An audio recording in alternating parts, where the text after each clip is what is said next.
All right. Do you need a microphone, Bill? Okay, great. Call to order the February 10th, 2022 meeting of the Town of North Andover Community Preservation Committee. Pursuant to Chapter 20 of the Acts of 2021, this meeting will be conducted via in-person and via remote means. Specific information and the general guidelines for remote participation by members of the public and/or parties with a right and/or requirement to attend this meeting can be found on the town's website at www.northandoverma.gov. For this meeting, members of the public who wish to watch the meeting may do so on their televisions by tuning to Comcast Channel 8, Verizon Channel 26, or online at www.northandovercam.org. Every effort will be made to ensure that the public can adequately access the proceedings in real time via technological means.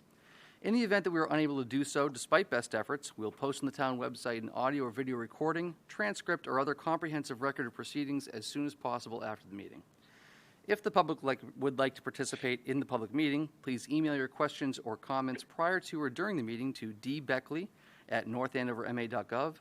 The question or comment will be provided to the committee before the meeting or read during the proceedings if received during or shortly before the meeting. Thank you, Rick. Okay. With that, we'll move on to our agenda here. Approval, I guess first in the business is the approval of the January 13, 2022 meeting minutes. Can I get a motion? Motion to approve the January 13th, 2022 meeting minutes as written. Thank you, Bill. Second. Seconded by Rick. All those in favor? Aye. Okay. Aye. Abstain. Excellent. Abstain from Tracy and from Terry. Otherwise unanimous. Thank you very much. Okay. Next on our agenda, we're going to review the funding applications. Dan has put together a nice summary of the applications that we've received so far. It looks like 10 applications have come in. I've not had a chance to total them all up yet to even go through all of that, but I thought it might be a good idea to kind of run through them at a high level. Hopefully everyone's had a chance to take a look at them. And then I want to talk after we've done that about who we want to have come in for interviews on their applications and what we want our schedule to be for the next few weeks as we go through both those interviews and review and approval so we can get everything in front of the Select Board and FinCom on their schedule. So with that, I guess we'll take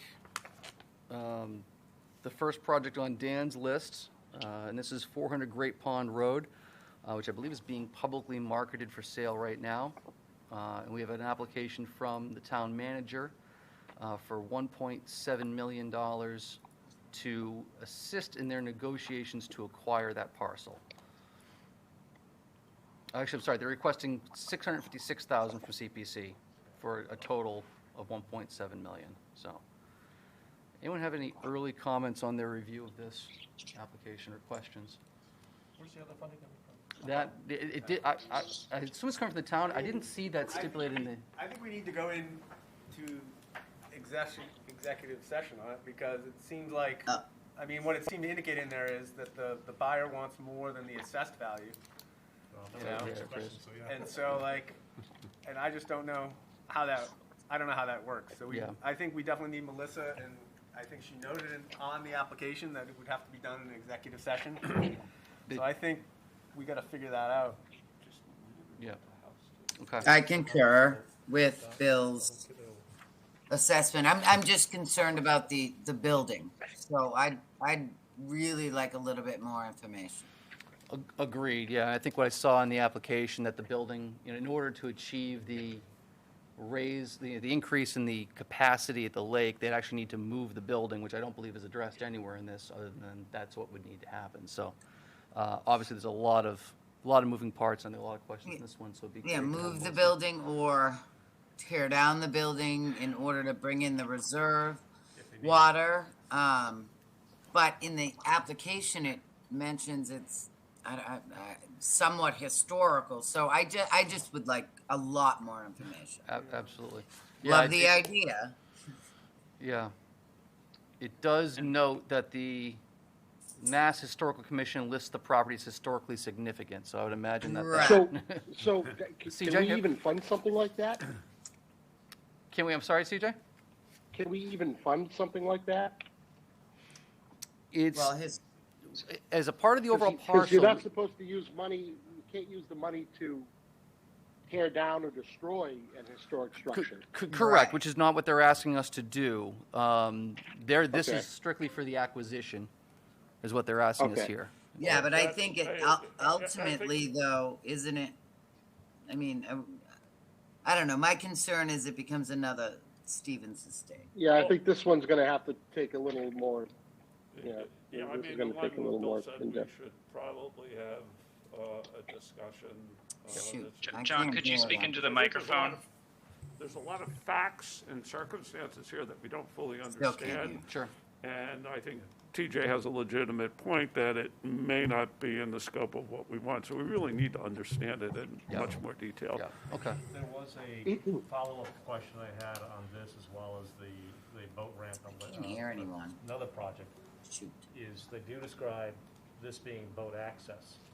So are we adding more people to the water? Interesting, yeah.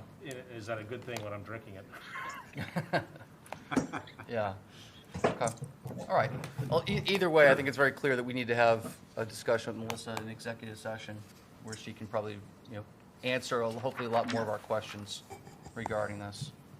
Sounds good? Everyone good with that? Yep. Yep. Yeah, Excellent, okay. Okay, next application that came in is for the Boston Hill Road Style Street acquisition. This is from Mr. Eugene Willis, who I believe came to us earlier in the fall to discuss this. He's asking for a total of $4.4 million over 4 installments. And yeah, I think we want to make sure that we're clear. I think we gave him some guidance, Dan, when he initially came to us, that the application would need to come from another body. Is that correct? That would not, he couldn't come directly from him. So are we even eligible to really consider this application? I would want to, I'd refer back to town council. There was some discussion about this. And I recall that some on town staff felt that, that a town department doesn't have to be the applicant. They just have to be the recipient of the property at the end. So he can, I should have written this down somewhere, but there was a discussion about this, and I don't know that there was ever a consensus. I think town council was going to consult somebody on it. So I would have to double check, but when it was sent to me, conservation felt that he could be sending it to me without their support. Yeah, sorry, I don't have a more detailed That's all right. answer. I should have double checked that, but It seems like we'd want to make sure some board would want to take this before Correct. we would get involved in it, so it seems like. Certainly. I don't know- Well, I don't yeah, know. I mean, Or in- even- or in even another many organization respects, like it's a Green question Belt of or optics something like more than that. anything else, is that we've tried very hard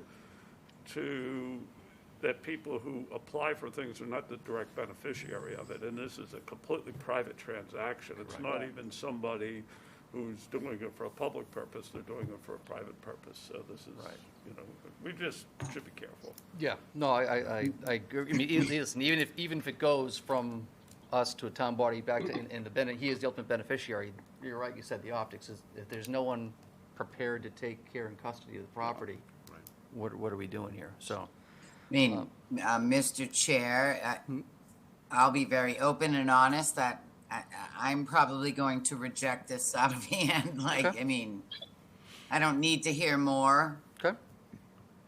from Yeah. the applicant is what I mean. Yeah, I guess, with the applicant was in the fall, I don't think there's anything that, I think we addressed any questions that needed there, and I don't see a reason to have Mr. Willis back in for an interview on this one, so, okay. Okay. Excellent.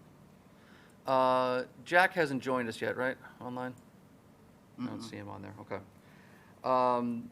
We have an application from Steve Nugent for cross-country trails on the Usfler parcel in the amount of with a fall of $10,000 in the following year. This is, I think, pretty straightforward in here. Steve came and spoke to us at our open house back in December.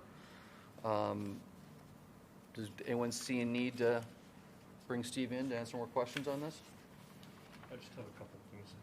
If you have questions, yeah, that'll be up the applicant, I sure. apologize. Being No. retired, get a little time in my hands. No, it's okay. So, do you want to, I don't know if he's gonna, Conservation's coming, but he's the one who walked the project and everything. Yeah. So that he might be able to answer some questions. I don't know if you want to go back to it, or, I don't know what your question is, so. Yeah. Actually, it's along that line. It's actually, our code states that we are not aware of any conservation requirements for the project. It's like, what's that mean? Oh, no, yeah.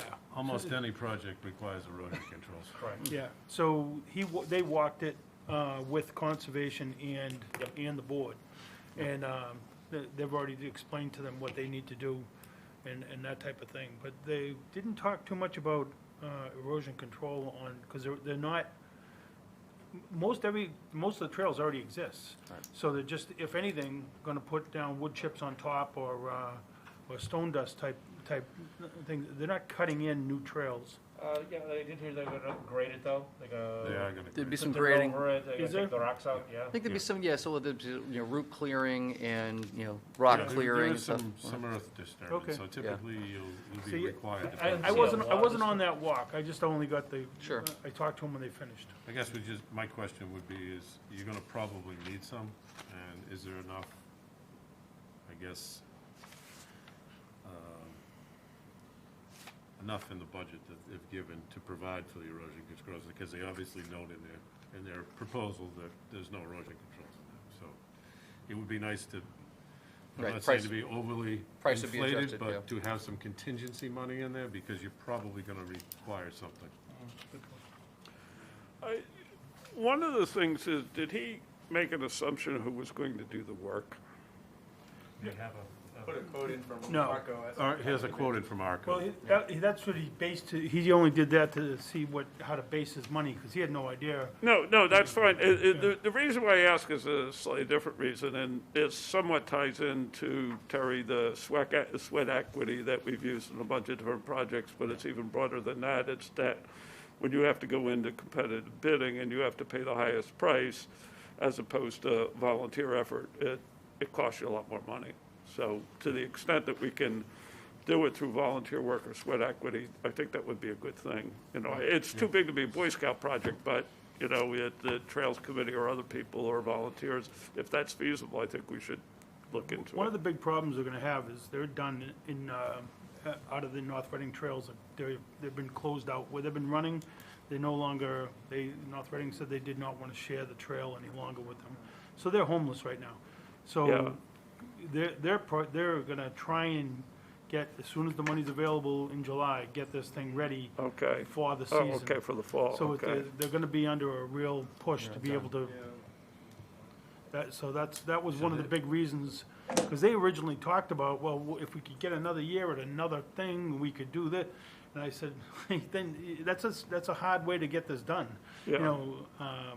And there's nobody there who knows anything about erosion controls and this and that, and are you gonna be able to dig out all those roots and everything without machines, and, there's gonna be obvious upkeep that needs to be done on a constant basis, that's gonna Right. give everybody plenty to do, To that point, which Terry, they're not gonna hire anybody out for. Yeah. they suggested $10,000, but it's only For the pegged annual. for 2024. Annual maintenance. So I can can't- see that happening. We can't fund that. We can't fund can't maintenance. fund Yeah, you that. can't fund maintenance, no. So, So I'll bet they, they could come up with, between the town and the cross-country track program, they would come up with the maintenance money. Yeah. I would bet you. Yeah. 'cause Yeah, they're the- yeah, They're no, the best it can't- fundraisers in It can't come to town. us, that, the maintenance money Right. can't come to us. So, I don't, Go, Tracy. I personally don't see a prob, I think they're before us now so that they can, the initial work is being done and funded through us, but going forward, I think there'll be plenty of sweat equity, from the team at the high school and from the high school, and I think the sweat equity will be put into it for years to come. Okay. And if you look at So could we do? Would we go back and say, like, it specifically calls out as a exclusion, Right. erosion controls? So would we go back to them and say, like, you know, sharpen your pencils a little bit and get this adjusted before we do final approval, or? I'd really like to hear from Conservation, because I know he's already discussed this with them, Yeah. and so, I agree with you though, Bill.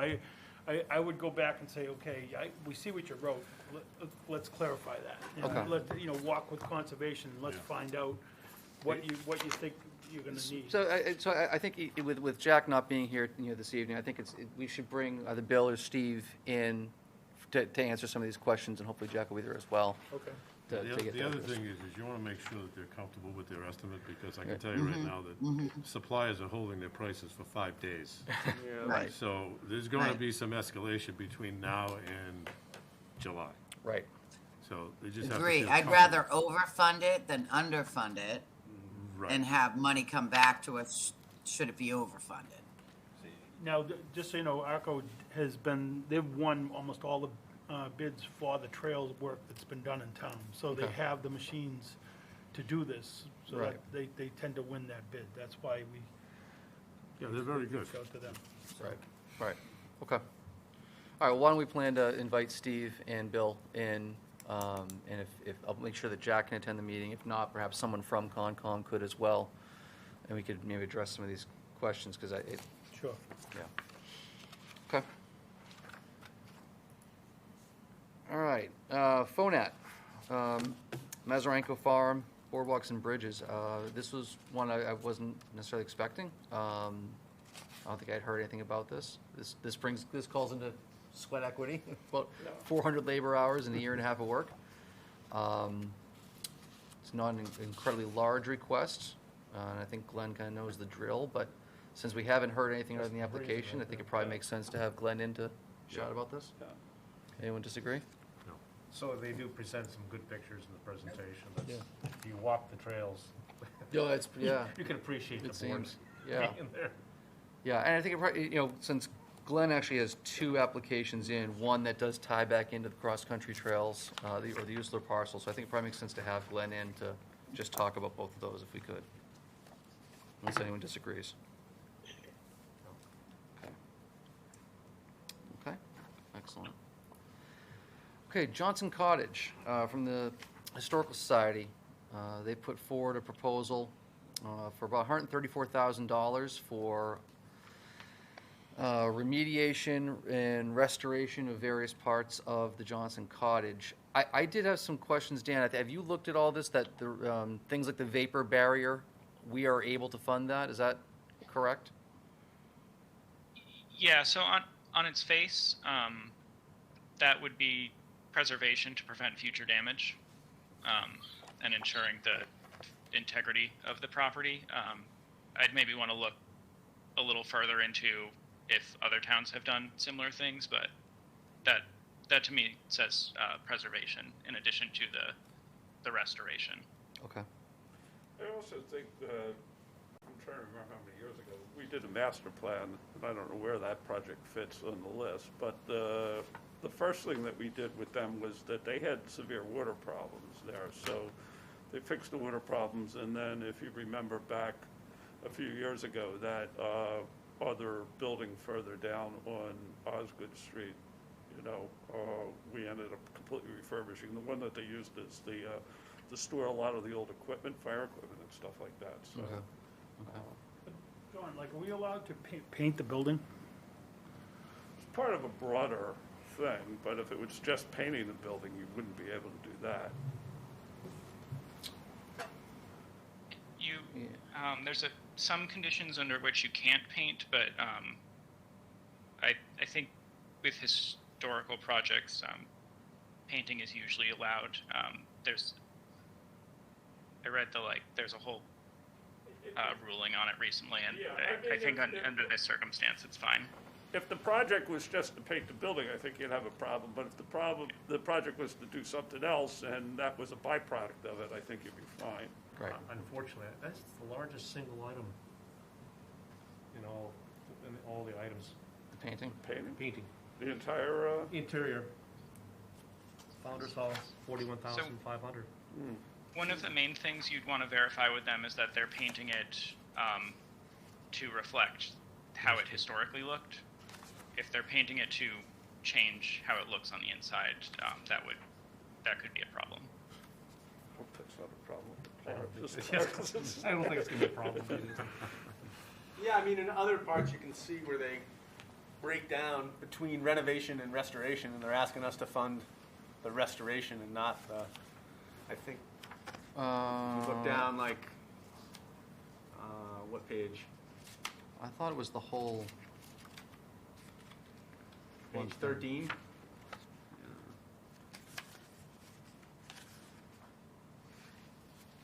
Windows and shutters. Oh, I see what you're saying there. Okay. I don't know how that ties out with the funds in the spreadsheet. I see what you're saying, Bill. Okay, I think I missed that earlier.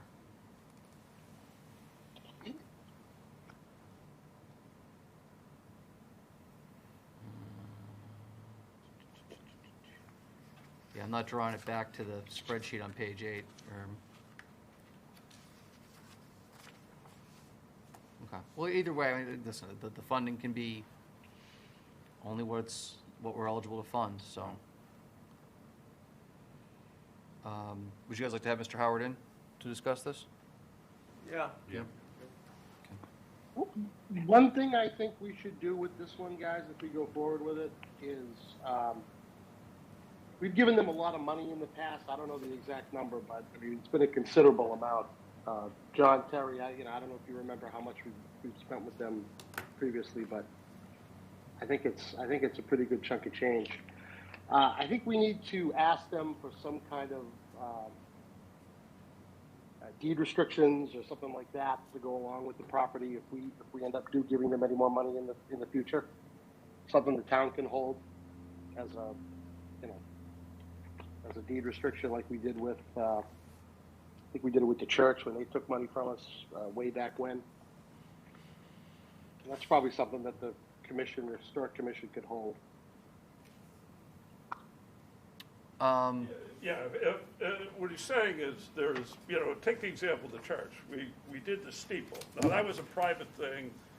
They're a private entity and a nonprofit, but so is the Historical Society, although the Historical Society has a little bit more of a public purpose.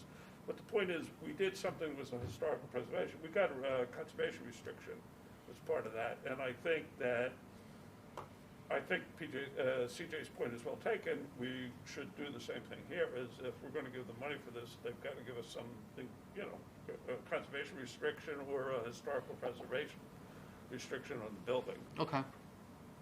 Yeah, I guess I assumed there was already a historic preservation restriction in place. Maybe there's not. I don't think so. I don't think Uh, there are on any. There might be on the building, but I know the land. I mean, there was talk of subdividing it, a few years ago, and Yeah. developing it in a different way. And I think this would be a way to just keep it, that way it'll stay the historic society, and that'll be something that can never be changed. People can enjoy it, forever. No, I think you're right. I mean, it is well taken. Another way to achieve the goal. If their intent is to not develop it anyway, so. Yeah. Why not But how do you split it between, I mean, I get what you're coming at, but and I would see, if they came and they said, the museum building, we want to do something there, and we would say, great, don't touch it anymore. But if they're saying we want to fix the cottage, and we say, well, then don't do anything with the museum building, then I don't know if those things, if there's a causal nexus between the two that would say, the whole thing is one I parcel. think what CJ's I think suggesting it's all is one. if I you think take it's the all total one amount lot. of I land think there. it's all one parcel. How do, I was just gonna say, how do you connect the land to the physical building? You only can have I one parcel. think it's all one right? piece. CJ's. Well, I realize it would probably be one piece, CJ, but my point is they're coming and asking for the historical building restoration or preservation. How do we put I don't know. Well, I mean, it's, That's all I think, first of all, back to CJ's point, if it's a single lot, it's a pretty simple thing to basically say that there'll be no further, at a minimum, you want no further subdivision of the property with new structures. Sure. And what you probably want is some reasonably structured conservation restriction on building on that lot, and that's the quid pro quo. If we're going to invest all this money to preserve the historical character of the property, we have to be sure that nothing else will be built there. I think that's But we're fair. investing money into the physical building. I don't know. This is for an attorney, not me. I don't know how you connect one to the other. It doesn't. It feels like The lot that it the doesn't- building I is don't know. on. Yeah, you can Next. tie it to the part. I think the difference being that the lot that was being talked about being subdivided and put off is a separate lot from this one. right. Right. So I don't understand So- how we connect But the it's two. not, it's It one is. lot. No, it's two lots. It's. I mean, maybe the same owners, but they're two, right? Because wasn't this the land in the back here Yeah. when they were talking about getting rid of Yeah, it? but I'm not sure that they're carved off as separate lots right now. No, I don't think. Oh, well, these two are separate lots. I'm not sure they are. Johnson Building and this. And isn't part of the issue the fact that they may need to sell They have separate tax some of IDs. the land in order to improve the building? And if we give them the money to improve the building, I don't know. Again, it's definitely for an attorney, so I would like more information. I don't know. Yeah, Maybe I'm being too simple, but I feel like land and a building are two different things. No, I think they are, but I mean, again, we can, as a part of our funding, we can ask whatever we'd like of the applicants. If Mr. Oh, for Howard- sure, yeah, for if sure. Mr. Howard were to come in, we were to say, listen, we want to make sure that we're protecting the investment that's being made in this historic buildings, that you don't have the ability to put another building on the back side of it or anything else. Are you open to that? It may be a simple discussion. Could be. So, but I understand your point, Tracy. It's like they're not coming in here offering a historic or conservation restriction. They're just coming to get the building and stuff done. Right. Right. Yeah, we're right. tying other stuff to it, but Right. I do understand the broader goal of, I mean, if it is subdivided, it is. we don't want to waste the money and And I have something to think be built And there. then John made a it's, good you know, point, too. developed. I understand that Yeah. too. For me, I just want to make sure we walk the right path. That's Yep. Yes. We funded a 100%. master plan, and that would be nice to know where this stands on the master plan. Okay. Yeah, Well, let's have Mr. Howard in. Let's have those questions prepared for him to that discuss. sounds good. Thank you. Yep.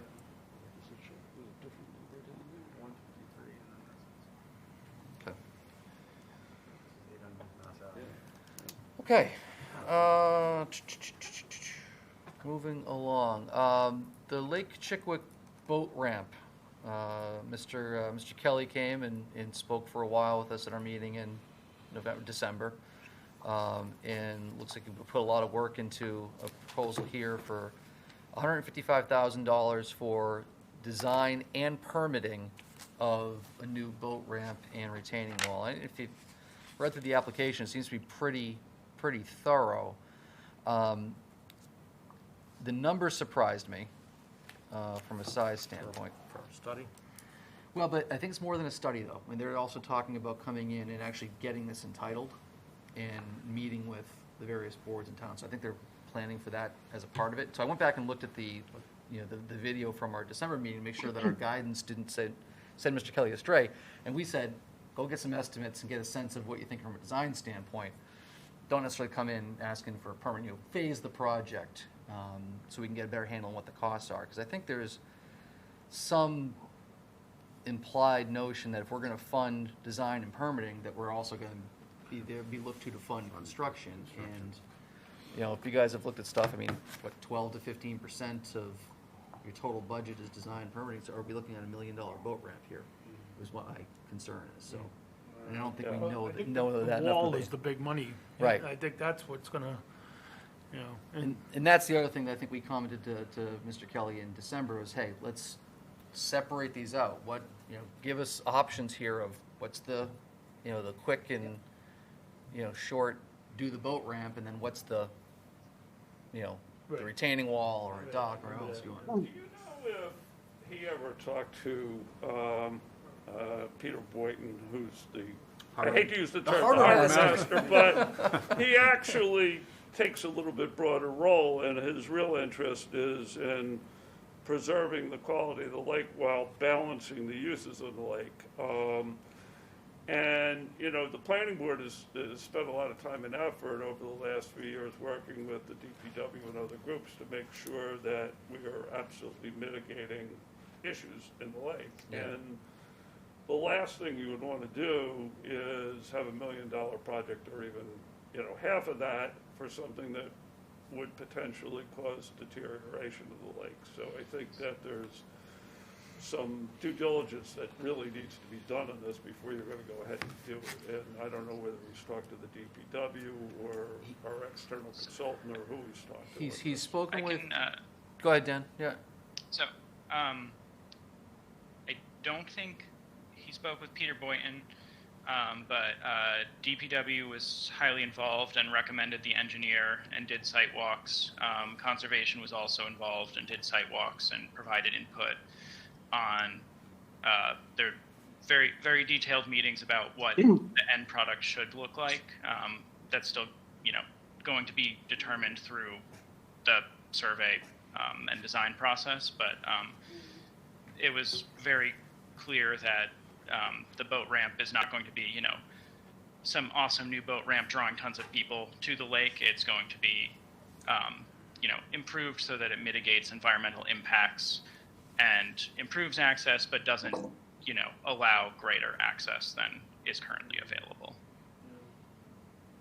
I mean, the proposal itself looks good and looks thorough, and it looks like it has a community outreach and stuff built into it, which there was a lot of stuff about stormwater and, you know, so when I look at it, I say, like, maybe this part, that's the thorniest. Maybe instead of a regular project where it's 10%, it seems like that stuff's really thorny, where you need a lot of different experts to weigh in on different things. So it might, you know, we might not be able to ballpark it that easily. Sure. I mean, Yeah, and again, I don't know, and then that brings up another, you know, discussion of, you know, we've got, you know, the proposal sits in front of us, and it's $150,000 for all this little work. I don't know if that's the right number or not. Yeah. I don't know if that's a good and valued number.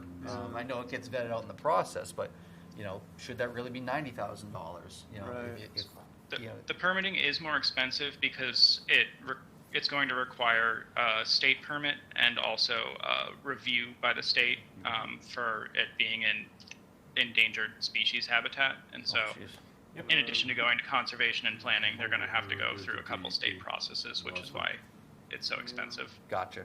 Okay. I don't know that it's going to be. I don't know that it's like means that it's not 15% of the total project cost. Like, the construction might still be very expensive, but I know that the permitting is expensive because they're going through more than just local. Okay. The construction Should we will be ask for expensive. a ROM? At least a ballpark of what construction costs would be? Because I'd like to know what the total package might be. We'd like to have an idea what we're getting into. Right. yeah. And But that's going to be, I It's mean, gonna I be think tough. this is one of these really tough ones. So I game it out like this. I say, like, if they do all the studies and they figure out all the environmental stuff, that's going to largely define what they can do. And then maybe you can value engineer from there, but, like, you can't cheap out on the studies, because then you waste a whole year and say, like, we didn't know this detail and we couldn't design it. So, you know, for my thing, I generally think it's a worthwhile project. And for me, it's like, if you spend an extra, you know, 20, 30,000 on a study that you didn't need to do, that's still a lot better than waiting another year or two, you know, with the funding cycles and getting authorized and procurement and everything, and then to come back. So if it, you know, I think the comprehensive nature is what makes it a good proposal. If they're really going to do the studies right and we get it figured out, you know, we can come back and say, like, well, what are we going to do? And, you know, maybe we get the studies done and we say, all we can really do is make this safer so no one gets hurt. And we can't do kind of an ideal boat ramp, but we can, but some of that stuff to me looks like some, you know, I have my safety hat on, you know, as a facilities guy, and saying, like, you know, what happens if a chunk of concrete gives way when somebody's fishing on it, you know? fair point. Well- And it's not in the DPW's long-term plans from what we were told, right? Right. Yeah. So I'd like to say just, not whether it's good or bad, but I'm kind of impressed with the amount of work that a private citizen has put into this project. And he's really going at it at the town's benefit. And, okay, maybe he'll be able to put his boat in there, but it's a lot of work to be able to put your boat in there. So I appreciate everything he's doing. Agreed. Yeah, and to what Bill said, there is a lot of effort that goes into the comprehensive research of the design of the projects. They're probably gonna have to come up with alternatives. And the end design is gonna be driven by environmental restrictions. Okay. It's it's a fairly straightforward construction. I've actually worked on a couple of them. But again, the environmental restrictions and those permitting agencies are really gonna dictate how the construction goes. So you do need that extra engineering to be able to provide some viable options. So I think it's a great project. Should likelihood of permits factor into our ability our decision to fund this right now? Is there, if there's a sentiment that this couldn't get permitted? My thought is I think it will get permitted. It's just the matter of restrictions or constraints on the actual construction. I think it will get permitted because it's obviously in disrepair. And maybe this is more a point of order question on my part. Should we invite Peter Boynton in to ask questions, or should we encourage the applicant to do it? Myself. Well, I'd like the committee to hear from him, yeah. I just don't know whether, he may have a perspective or insight that somebody else doesn't have. No, agreed. Yeah. Agreed. And it's not something we had thought of. We had sent Mr. Kelly in a bunch of different directions of folks he needs to talk to. I didn't think of the. I mean, from a logical Master, I forgot. standpoint, obviously an improved boat ramp would naturally, I think, invite more people to use it and bring more boaters to the lake. Right. Because it's more attractive looking. And safer. Safer. And everything else, yeah. Okay. So, I think, John, if you'll maybe check with. I'll just, yeah. Yeah, that'd be great. Just and report back on that. That'd be terrific. And we looked at Mr. Kelly in. I thought the application was very thorough, Terry, Yeah. as you put it. So Yeah. I don't know that I have any additional questions from him. Yes, no? Anyone have anything? they'd No, I like thought the application was very thorough. to- Okay, great. All right, Housing Authority is looking for $100,000 in CPC funds to. I must correct you, Mr. Chair. Oh, please do. It's actually the Affordable Housing Trust Oh, that has put in the application. okay. It says For both. the benefit of the housing. Ah, gotcha. Thank you. I stand corrected. Thank you very much, Tracy. For $100,000, and they'll be doing matching funding on their end this is for the design and initial feasibility of 12 more units of affordable housing, correct? I think it would be probably good to have Lori in for this one, just to chat about their plans and timing and everything else. So, because this is a little different than the standard AHT application of, dry powder, so. Well, generally, the AHT comes forward each year for $100,000. Right, without a specific project in mind, correct? Correct, because they can move quicker than we can. Right. This particular project, and I'm not trying to not have Lori come in. I'm just elaborating for the Housing Authority. This has been, as you know, there was a conceptualization years ago on what could happen on this property. Actually, from that is where we kind of pushed the Housing Authority to pull together a full capital needs study. Yep. Under the Affordable Housing Trust went to the Housing Authority, and from our CPC funding, they were able to provide the funds for the feasibility study. And the feasibility study has shown that the Housing Authority probably can do 12, 14, 16 units there. So they are asking for an additional $100,000 so that the design phase. Lori can give more details if you'd like. I can also invite Maggie Cleary, the executive director from the Housing Authority as well.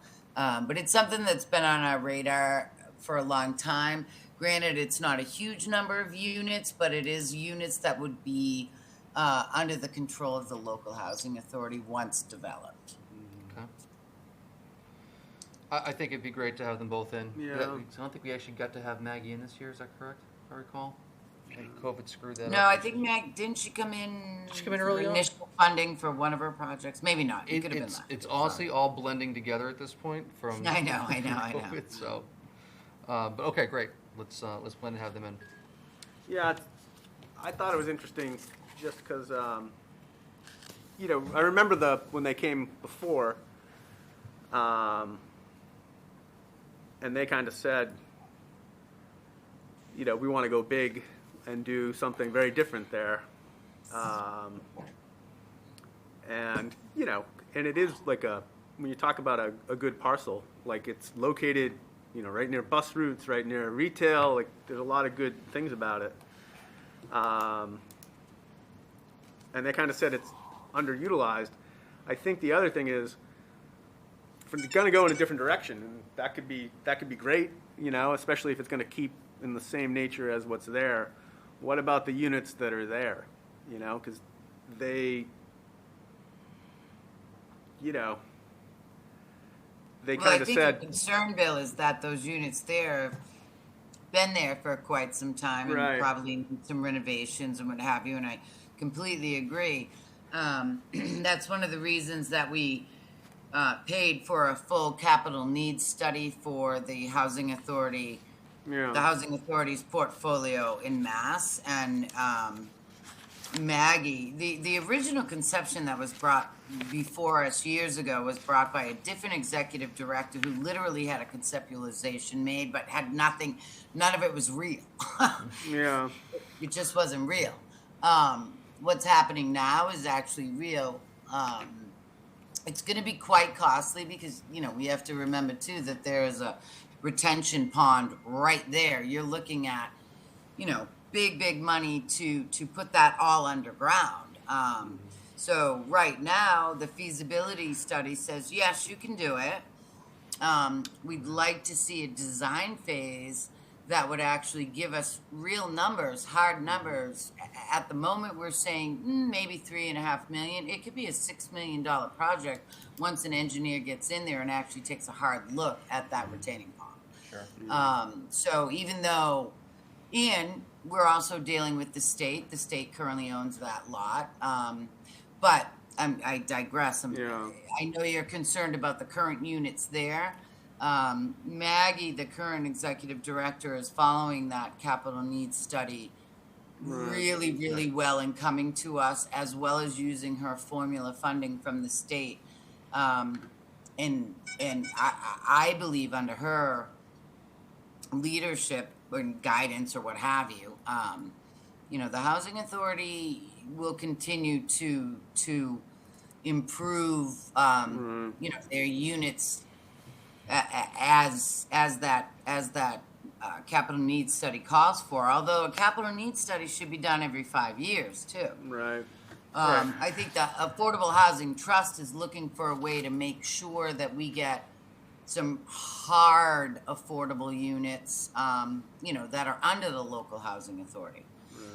I'm not saying don't have Lori and everybody come in. I'm just obviously I'm gonna Yeah. be a big cheerleader for it. No, and Fountain Drive was addressed in that needs assessment, and I don't recall the specifics on it, but it was definitely addressed with everything Yeah, else as well, I mean, so.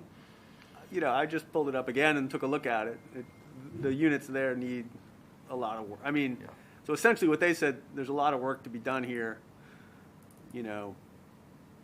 So I think, you know, while you're there, if you're going to do construction, it would make sense to do the whole thing so that when you're done, I mean, the units are built in 61, they're 60 years old, you know, like that's useful life or beyond useful life for most things. Yeah. I totally hear you, and I completely and utterly agree. I think what's being lost, though, is the complication of the fact that it's a housing authority governed by DHCD Yeah, with formula funding, and, you know, projects, if we as a community preservation are willing to step forward and dump millions and millions into that project and upgrading, yeah, it can happen all at once, but it will not happen under the way that things are governed and regulated right now. Right. The housing authority they can't, there's a formula. So even if Maggie wanted to take all of her formula funding and dump it into that property, she's not allowed to. Right. Right. And we don't even know yet what the time frame would be for these new units, that the design phase would Yeah, determine yeah, that yeah. too. Correct, So, correct, right. right. So I mean, they could be I mean, I years think down we the road. could get creative. Yeah. I do think we could get creative. And I think if we engaged some maybe state reps, state senators, or what have you, we could do something like that, but it's a Herculean effort to get it all done at once under current regulations. Anyway. Okay. So are we still good about having Laurie and Maggie in to discuss this one a little bit?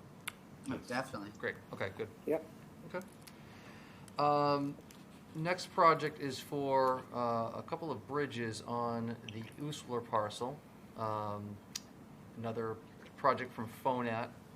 So I think we've already got Glenn coming in for, well, actually, Glenn's not coming on the cross-country trail, so this will be a little bit separate. But this is tied in somewhat to the same parcel as the cross-country trails, right? So It's just the trail crosses over that little dry brook. in two spots. In two Yep. spots. Yep. Yeah, so, again, a small amount, sweat equity. I remember when we did do the walk, Terry out there, I can't recall where those were at, so. Yeah. But are those bridges required for the cross-country trail as They are. well? Okay. But they're going to be separately performed, so. Yeah, I don't know why, but So the runners are going to run over the bridge? correct. Okay. They have to jump the brook right now.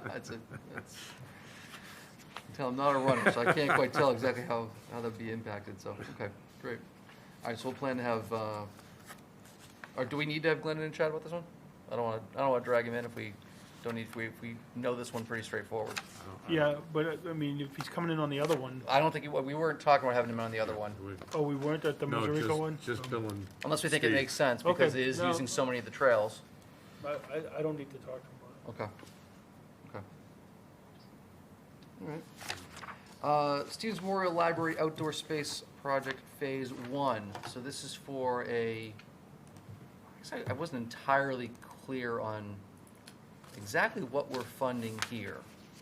We're not acquiring, and we're not really rehabilitating. Are we creating recreational space? That's what they're going for, as I understood it, is by adding a passive function to otherwise unimproved green space. They're saying it's recreational, which I'm not a lawyer, so I don't know, but it seemed to check out. And the plan in the application is not what they're proposing. That was from a previous project. Is that correct? Yeah, so that was just like if you're talking about the picture, I think that's a conceptual idea, but what they're asking for money for is to do a design study and get public input on it. And so I think there'd be more things. It's just they want public input on that. So I think they're talking about like benches and more things in the space. Just that was something they conceptualized, it looks like, last year. So, all right, so maybe I misunderstood this. So this is design and conceptual. This is not construction. This is not construction. Okay, it's just design. okay.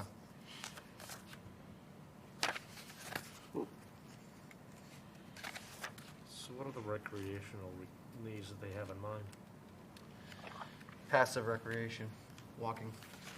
I think the big thing they were talking about is they were gonna put the Wi-Fi out there so people could go outside and get on their computers or, whatever, connect to the Wi-Fi, but that's a concern of the neighbors. I'm gonna tell you, I've already been approached. About Wi-Fi being accessed? Well, it already is, and cars are parked out there all night using it. You're kidding me. No, That's very common. yeah. Not just here, everywhere. So it's an issue with the police and the neighbors, so. Yeah, so. I don't know if they could shut it off when they go home, I don't know. Or just unplug the router, I guess, right? Unplug the router, yeah. Yeah, put it on a timer. But the public input's is gonna be, Would drive that, yeah. Yeah, I guess the question is, like, you just think about, I'm just going back to the lawsuit over the Fields? the fields and talking about, like, what is a bench? Is a bench recreation or, because remember, like, that's the sort of stuff you end up sort of arguing about.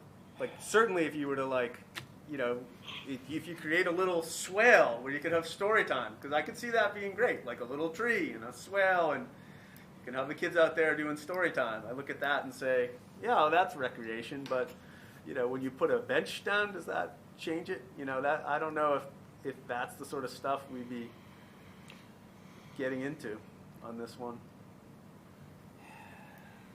Yeah. Do we know where we are on the stairs? yeah, that's the other question I was gonna ask, because there was some benches involved in that too.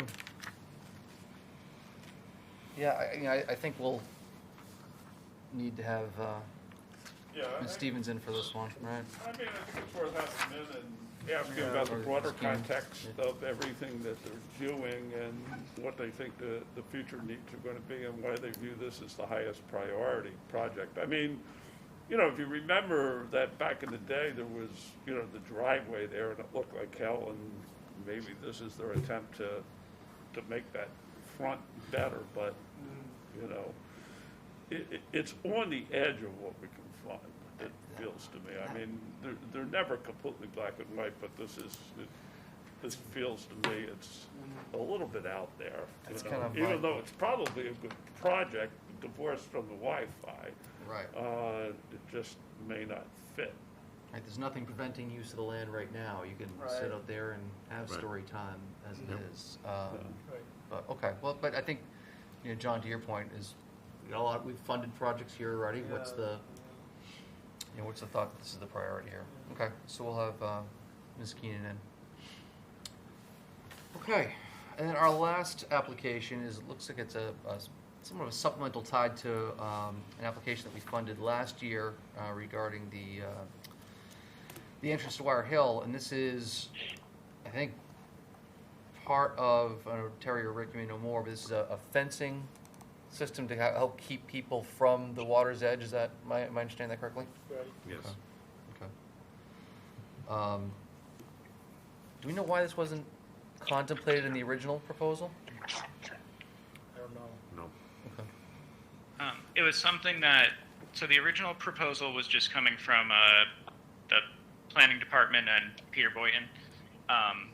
This is, the trustees Oh, okay. had their own, the trustees of reservations had their own fence repair budget along the waterfront, and we're going to build some additional fence this upcoming year. And they've been involved in the Wire Hill Gateway project now that it's started, and brought that up. And most of this gap is on town land, and so essentially they just decided might as well fill that gap while we're talking about it. I don't know why it wasn't contemplated, other than the trustees weren't involved in the initial application for the gateway. Got it. Okay. Hey, John, is this something that's come up in planning regarding protecting the water? Yeah, I mean, it's an ongoing conversation about, again, and it's another example of how do you balance the uses, because you want to let people have their dogs out there, but you don't want them to poop and jump in the water and that sort of stuff. That's really what you want to try to avoid. So I think if you do it in a discreet way that is not completely overt, it's probably a good idea. So, Yeah, you're not putting a stockade up, right? Yeah. Yeah, so I have to imagine it'd be somewhat consistent with the existing fencing that's already Yeah, there. yeah. Okay. All right, so, Dan, who would we have in to discuss this? Would we have someone from trustees? Would Jean be able to discuss it? Gene would probably be able to discuss it, and I think Jeremy from the trustees would probably also come in. He could definitely speak more to their future plans with the fence and what their other planned maintenance is that ties into this. Okay. Okay, great. Well, that's all 10 of them. Dan, did I miss anything? I think that was it. Okay, so of those 10, it looks like we kind of flagged 8 folks that would like to have in. So, moving on to discuss schedule.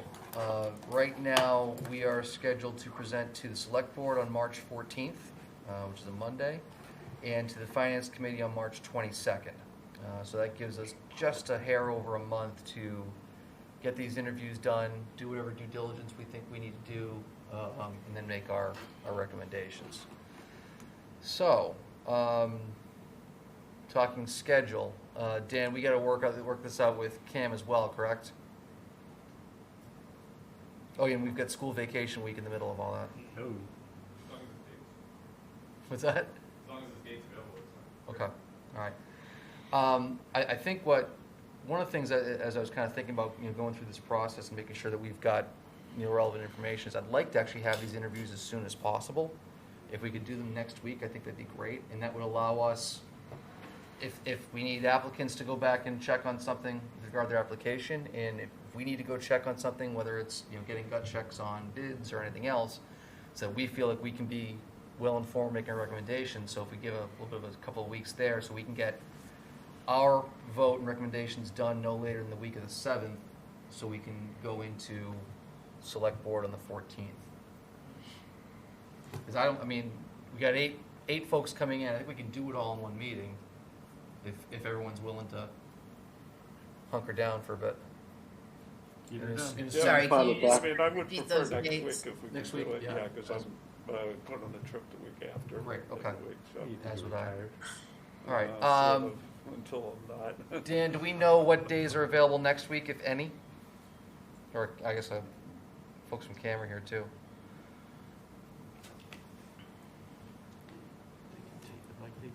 Let's I see. know the Next, planning next board's week meeting is on not looking Tuesday, great. so- Next week's not Um, good. So the Old Center Historic District meets next Thursday, but I think they're fully remote. I don't know. Yes. That's They the are. closest to open you have next week, is if you wanted to do maybe full in person or something like that. I already have a meeting next Thursday, so. And you don't want to do one during school vacation, is that what I heard? I think Or we that'd be can't. the Correct. preference, yeah. I think Okay. we're gonna have a hard time getting a quorum, I think. Do we have to be on a Thursday? I'm not, Uh, no, not in my opinion. not necessarily, no. Well, Dan, could you just send us like a, one of those things like pick 3 dates in an email, or is that against? Yeah. I We can do that. we can do that. It's not soon, but if you wanted to have one back to back with our March meeting, March 7th is open, and that's a Monday. The issue is that's going to be too late because, we want to make sure that we've got time to address any concerns in any of the applications and then then be able to vote and get it before Select Board on the 14th. Mm-hmm. You know what I mean? Right. So I know it's tight. I'm just we have an existing meeting on March 10th, so it would still be before that, but I understand. I'll send some dates. Okay. We're just gonna have to. Yeah, I Yeah. I can't guarantee Do we'll be able to something tricky accommodate because- everyone, but, we'll have to go with whatever's got, the most folks available if we can. Yeah. All right. So if we can find something next week, that would be definitely preferable for everyone. Okay. All right. And I think I would prefer to have it in person so we can get the applicants in. And we also have to be able to have Melissa in for executive session too, so. I don't know if that has to be in a separate meeting. I mean, we can do it within a regular meeting, but I don't want to drag in a bunch of applicants. What's that? I will say If you're it's going more to than 10 or have, 15 you might have minutes. trouble getting Melissa in on a 1-week notice. I can ask nicely. Okay. Since you have me in the room, Yes. if you're a fully in-person meeting, Yep. you can conflict with another GovCAM meeting. Okay. We'll just rebroadcast from there. So you can do it at another facility. Okay. So That that gives you more flexibility. that might be good, unless anyone has any objections to being fully in person. Dan, you want to catch a flight? What? We're talking about being fully in person, which I know is a challenge because you're a little far away, right? I think bringing somebody in is fine. Doing that's okay? I'm sure you guys would survive without me. Okay, As long as it's yeah. So I know we've done a meeting once at the school administration building one time, so, Yeah. okay. Yeah. So, they can't. They have a camera hooked up at the police station, don't they, in the community room? Yeah. That's interesting. yeah, okay. Dan, we'll take any port in a storm, so. right. To get us a couple of options, that'd be great. Yep. Thank you. Put those together. Okay. All right, so that's schedule. I mean, you know, it always gets a little bit crunch time this time of year. We want to give people time to get their applications in. We want to make sure that we're also, you know, considering them, you know, thoughtfully. So, so that's the schedule. Dan will get back to us on that. I want to talk about a couple of things regarding the process and some suggestions I've gotten from town council as to how we can do things a little bit differently going forward. You know, one of the concerns was that we put together the slate of projects, and you know, town meeting gets a name, an amount, and we get 5 minutes to discuss, you know, $4 million, $3 million of funding. And at the end of the day, what we discuss here may or may not end up in the final documents, which we don't have approval rights. We don't get to, you know, view them. They get negotiated by town council after we've recommended for funding and approved at town meeting. The one way that we can make sure that our stipulations or anything that we discuss as a part of our approval is adhered to in those documents is by putting it in the warrant. So the recommendation we got from town council was to actually have a separate warrant item for each recommended funding that we make, where we can have very specific language in there. Because everything, whenever there's ever a question about it, it just ties back to the town meeting vote. And if it wasn't in the warrant article, it's not, it's almost as if it didn't exist. So that was the recommendation we got from town council to proceed with that. So each of the Single projects? item? We could lump them together. I mean, if Yeah, there's something so that's very that was my straightforward, question. non-controversial, we could lump them together. But anything that requires any kind of detail that we want to make sure specific items, for example, if we're saying we're going to fund Johnson Cottage, but there has to be a deed restriction that goes along with it, that's got to be spelled out in the warrant for it to be enforceable. So, Can I talk to Stuart? Because I don't think any other town does that. Okay? I mean, just that feels to me it's a little bit overkill. You could get that same result another way, but, you know. I'd like to know how. Well, when has it been a problem? Well, I think it's been a problem with questions of parking lots and public access in past times, right? So I think people have felt that we were putting restrictions on parcels and that their parking lots were coming along with it or other Okay, stipulations. no, that's fair, Yeah. okay, yeah. That But ended up- I mean, ended I up don't not in think the you need to documents. put it in the warrant, but if, you know, because the problem ends up being is, you know, we don't want to have like, you know, 10, 12 articles. But you know what, I don't have any problem with 10, 12 articles, because the way the town moderator, the current one at least does, he just bundles them all together. And it's not a big deal, unless someone wants to pay the Yeah, one. I mean, I'm Well, not looking yeah. to overburden it, but we are one of the only bodies that makes actually large funding recommendations. I do think we probably deserve a little more time at town meeting than we often get. And, you know, we'll get one question or, you know, someone saying, why are we in the real estate business? Or, you know, that's a lot of money for a cemetery. Yeah, it is, and I think that the voters deserve Yeah. the benefits of that.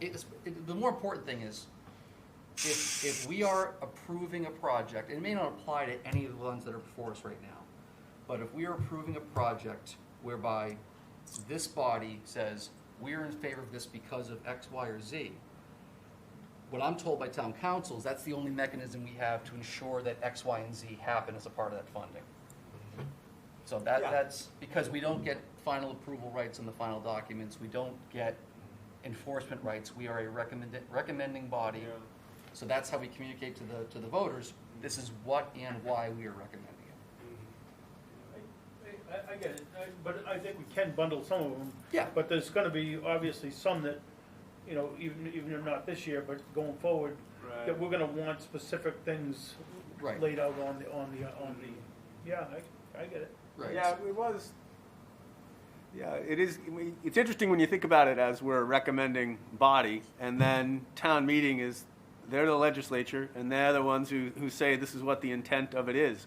If all it says is, Bill Callahan, Project A, $700,000, you say the intent of town meeting was to give Bill Callahan $700,000 for this project, Yeah. and you can't read anything else into it because it's not in the Right. text. Right. That's the only, only reason for it. Again, it may not even apply to anything that we're doing this year. But I think that's what the recommendation was from Suzanne of, to have best practices. Let's go through this process and we can decide, and I think it helps inform the voters a little more, in terms of what they're actually voting on. Tracy or CJ, any comments on your end? Yeah, I think I like it. Yeah. I think anything that gives the voter more information in regards to where we're spending their tax dollars is a good thing. Agreed. Okay. Again, another question that I had, that kind of references some of these cost estimates, and I don't know if we've ever done this in the past, on previous items. Do we ever, as a committee, do our own due diligence when we get a cost estimate put in front of us for $150,000 for design?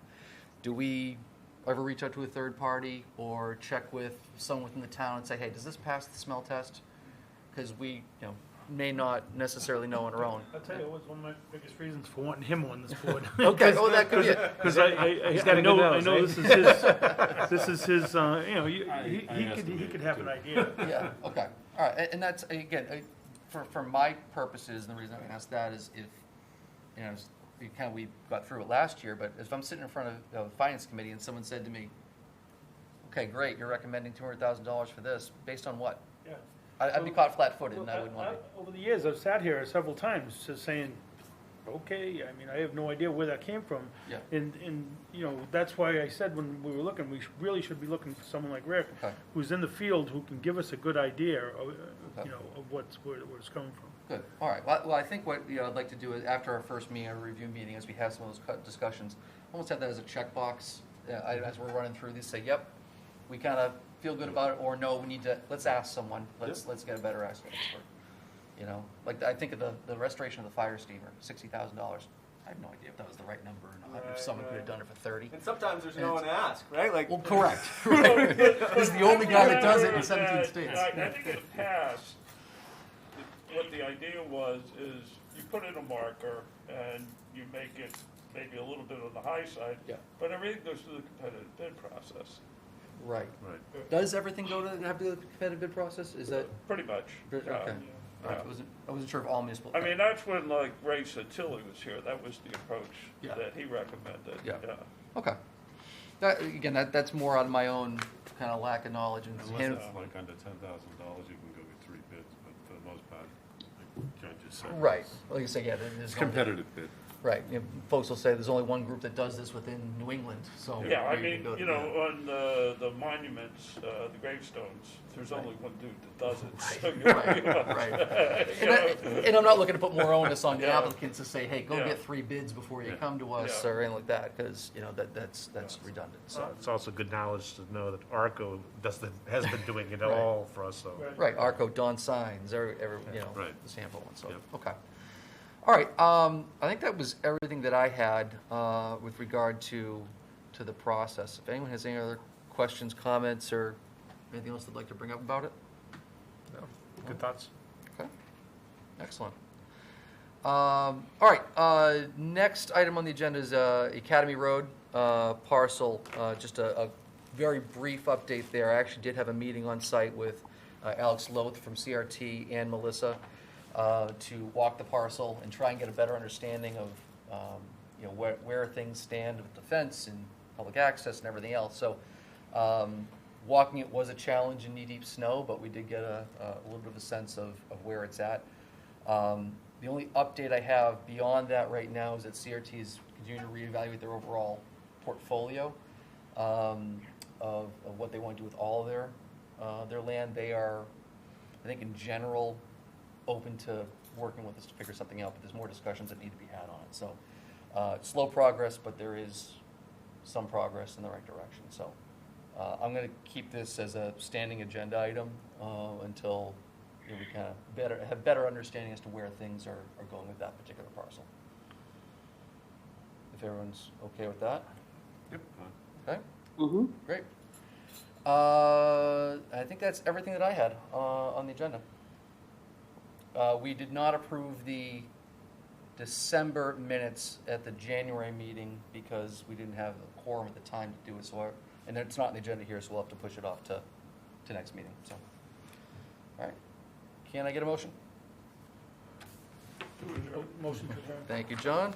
Seconded by Terry. All those in favor? Aye. Thank you all very Aye. much. I will hopefully see you all next week. All right.